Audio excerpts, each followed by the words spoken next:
Okay. You'll notice this. I'm from Boston. I put this out of not out of any loyalty, but because I don't want to get mugged because I'm an out-of-towner. So hopefully it'll work. All right.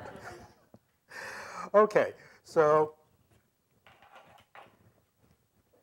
star has a long, long history, right? It goes all the way back to FORTRAN. And Guido, being a sentimental fellow, decided to use that notation. Not everybody uses that for exponentiation. But we'll go over a little bit of the history first, and then we'll do a deep dive, and I'm going to try to keep track of the time, too. Okay, 1 minute gone. All right. Okay, so this was the first use of exponentiation, okay? The square. This is a sample that was recently uncovered at Wayfair in their patio tile section. Okay. Then we move up to the Greeks, right? Fortunately, Greek did stay in the euro, so they are not withdrawing the Pythagorean theorem in revenge. But this is all about squares. And what are squares? Squares are areas. Okay, they're not numbers, they're areas. And it's all having to do with geometry. So this is a rather modern proof. But it gets to the idea that multiplying two numbers together is a little different than exponentiating numbers. Exponentiating numbers is kind of like repeated multiplication, right? But it's really more than that, as we'll see. All right, so we move up to the 1600s. Do we have anyone who speaks Latin well? Okay, can you translate for us? Oh my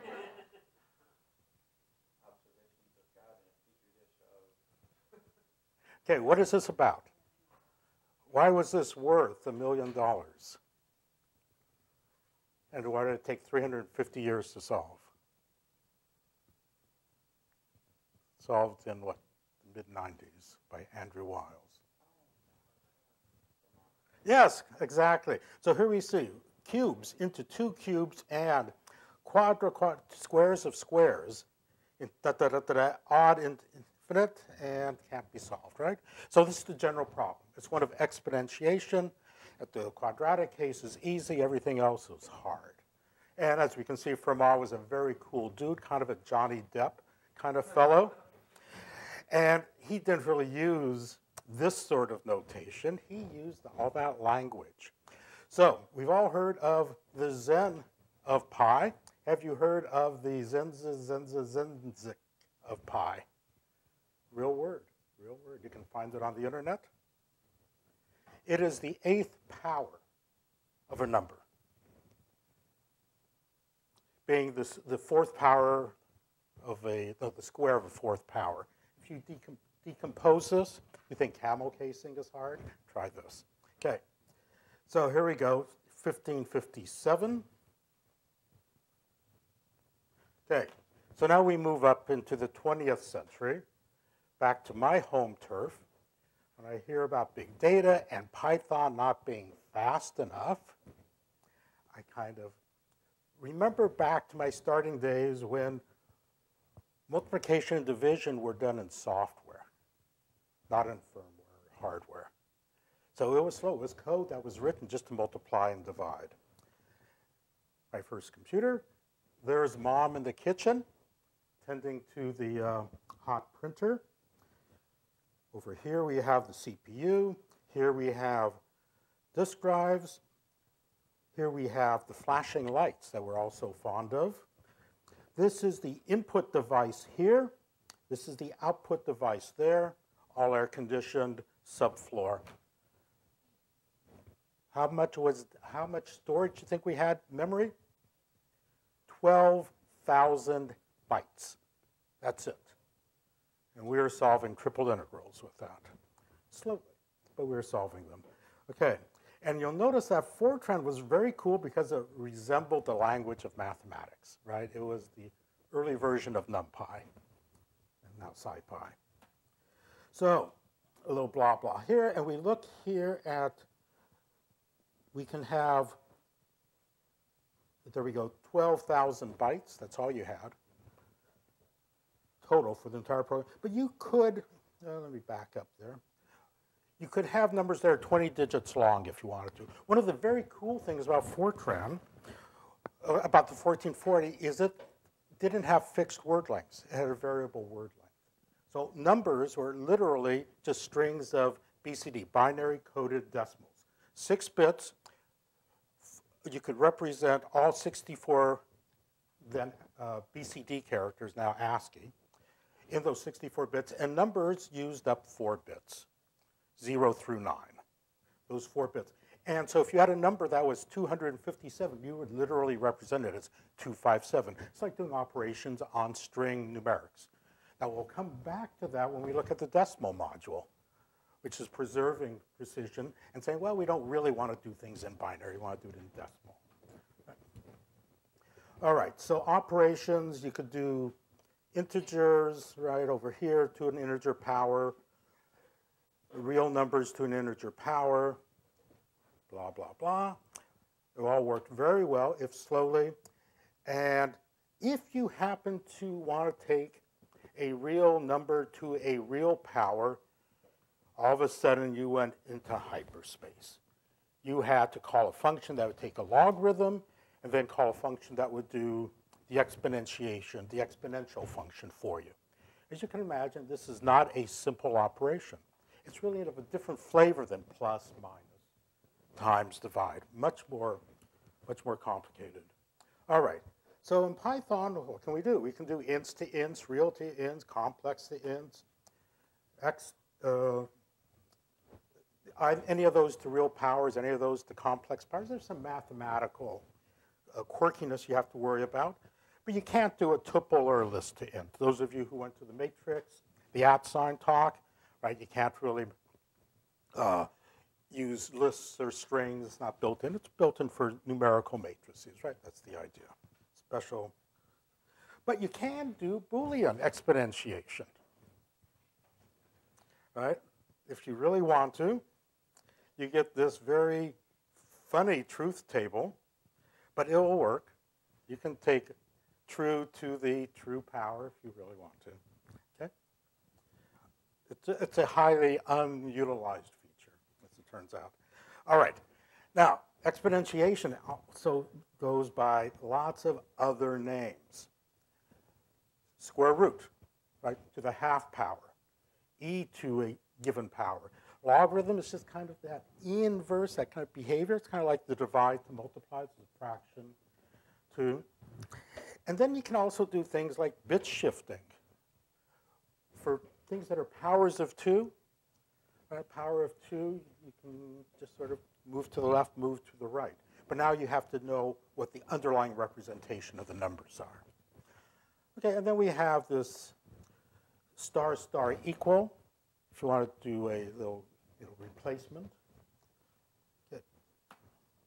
All right, so if it weren't bad enough, you then have to start worrying about where you're doing this, where on the number line. So when we look at doing addition of 2 numbers, you don't really have a problem until you get really, really big or really, really small. And then you might have overflow, give you an infinite maybe, or not a number maybe, or underflow, and you'll probably just take the underflow down to 0. For scientific work, that can be very inconvenient. Right around the number 1, though, we also have a problem. So there is a math.exp m1 function that takes care of this for you. And here's the difference right here. You get different precision when you run these. So if you're going to be doing a lot of numerical work, you got to understand the math behind it and where things start breaking. All right, so, oh my God, this goes on and on. So these slides will get posted. But the idea is that for CPython, you got to know what C's doing with it ultimately. And you also want to worry about things like modular exponentiation. So modular arithmetic is what's used in cryptography all over the place. And that has a different problem than integer exponentiation, which can eat up a lot of memory, because Python will give you really, really big numbers if you want. Or floating point exponentiation, which will break once you get very big. Modular exponentiation keeps numbers small, small enough. It's a finite number of bits. And it's also guaranteed to give you a response. You'll never overflow, you'll never underflow. But you want it to be fast. So people have worked pretty hard coming up with ways of making it fast, taking shortcuts. So once we get into looking what's going on underneath the map, the hood, so to speak, it gets really messy. But it's a nice way of kind of learning how languages are put together, and I think turns you into a better coder and a better analyst. One thing you don't often realize is what's going on to our peripheral. Let's take a look. Let's actually bring up some code. Okay, let's just go into IPython here, and let's pump up the volume. Big enough for the back row? Okay, so if I say 2 to the 10th, I get this. If I do 2 point, try that again. How many times in your code you accidentally leave off the second exponent? Enough so you'll crash whatever's flying that code, or break that artificial heart. So that's kind of a risky thing to do. Okay, there we go. If I put in 2 here, 2 point, I get this. Right. Okay, that works out pretty nicely. Now, let me just add 0 here.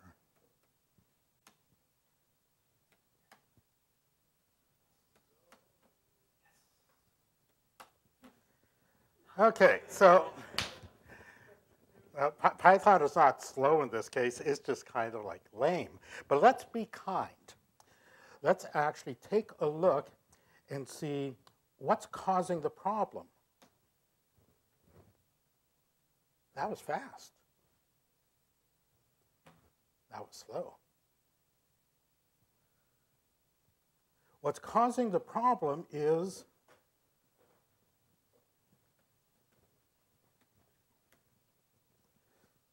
this guy here. You're converting it.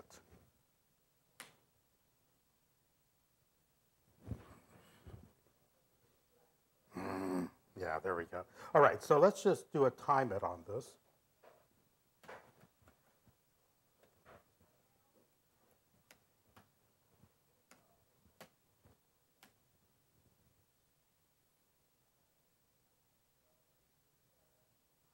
Hundred nanoseconds. And now let's just do this.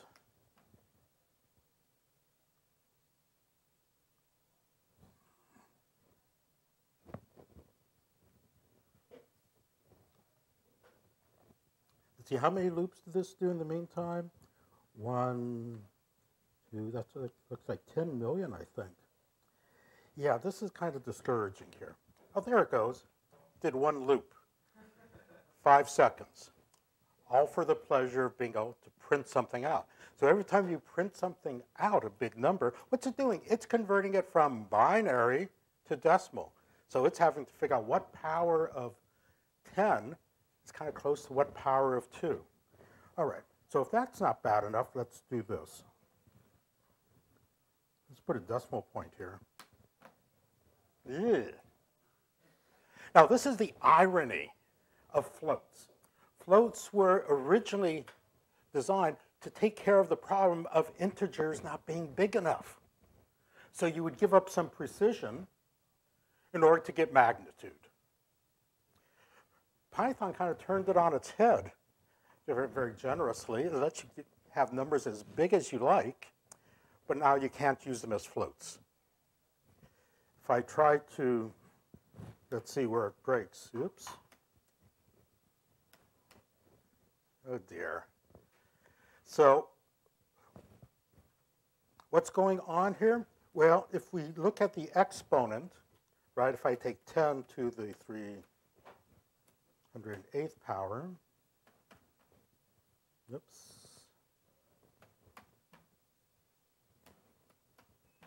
All right, so that's about where it breaks. Okay, let's go back to the slides, if I can find it.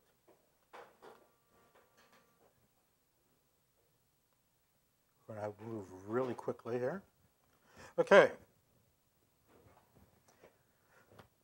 All sorts of stuff inside Python. It's really wonderful. It's used all over the place, right? This is what the whole point of NumPy, Numba, PyPy is to try to make things go faster and saner. So here's a nice example, right? If we try to use recursion, look at this runtime error, right? Recursion is very cool. You love to write code. You just use it for exponentiation. You will break at about 900 levels, 1,000 or so. Exponentiation also has some really kind of quirky behavior around 0 and 1. So, oops, let's back up here. So if I say 0, 10, 2 to the 0, I get 1. If I take 2, 0 squared, I get 0. What happens if I get 0 to the 0? I get 1. So this was the decision that was made way back. If I put in a floating point number, at least I get a floating point 1 back. Okay.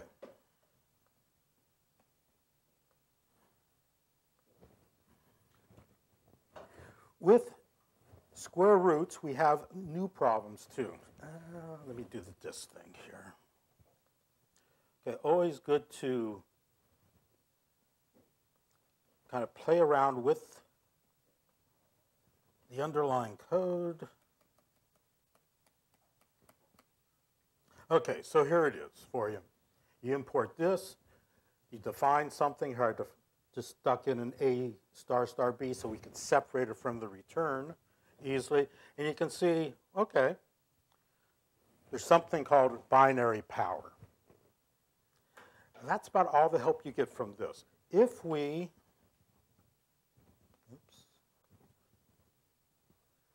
come over here and we start looking for double star inside the code base, and this is in, I don't know, Python 2.7, but you get the same thing in Python 3. You'll find that double star shows up in a couple places.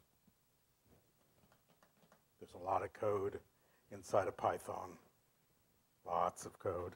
And I'm just looking at the two libraries. There we go. And if we pay close attention, here we go. It has a code of 36 here and 47 here. If I switch into, oops, where's my Python 3 directory?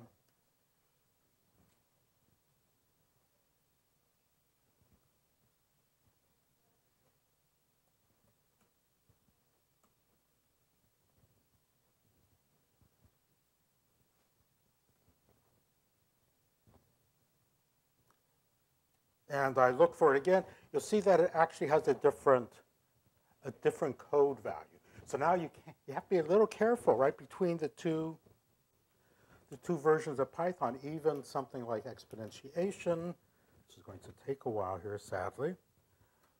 So I'm just going to kill this. Let's just look in the include files. That'll give us enough information here.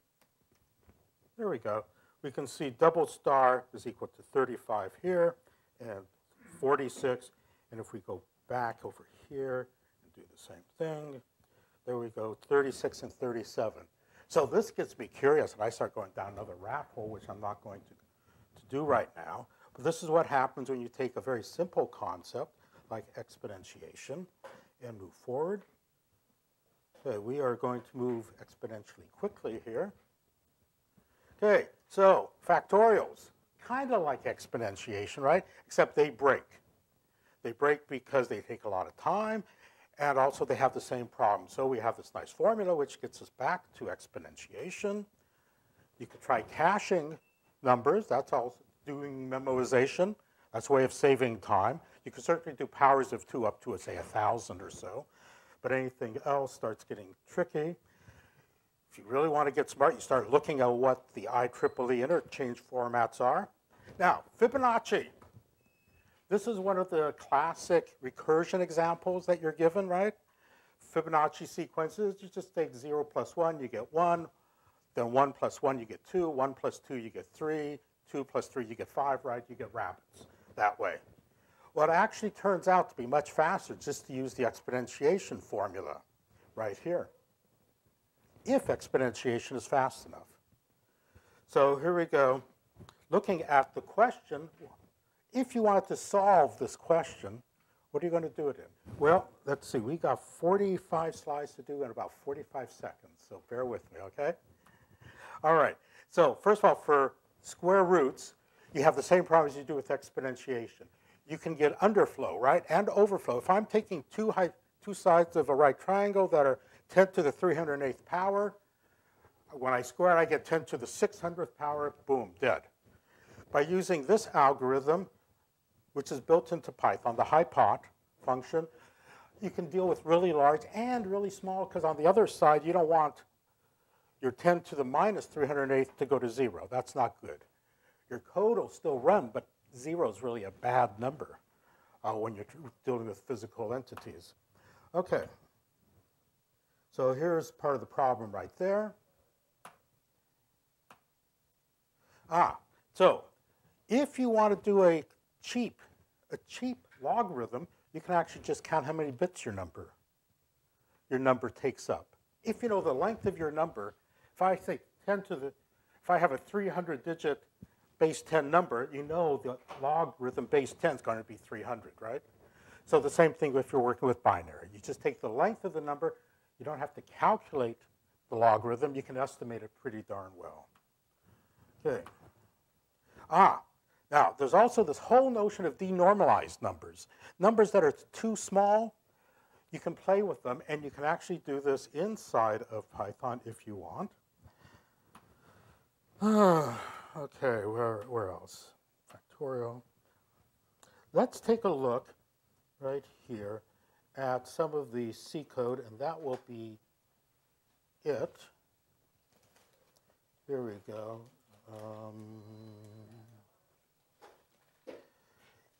If you go into the Python directories, let's see, is that one, this one, nope, this one. Oh, I know what I want to finish on. Matrix multiplication. Now, it turns out if you're going to do matrix eigenvalues, you're going to want to multiply and exponentiate matrices. So I'm really excited about the at operator right here. I'm just wondering if there's going to be an at operator coming in 3.6. So sign my petition, we'll get it in there. Okay, that's it. On time.